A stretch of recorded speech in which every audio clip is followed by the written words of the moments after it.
Today we've received a Fanuc servo motor for an urgent repair. After disassembling the motor, we see a lot of oil and grease in the brake and in the rotor.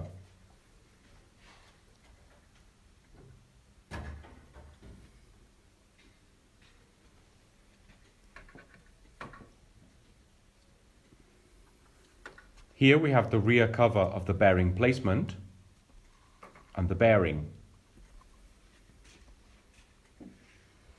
And this is the seal in a very bad condition and the stator's insulation. This is a common problem with servo motors with a gearbox, like in this case of a robot's servo motor.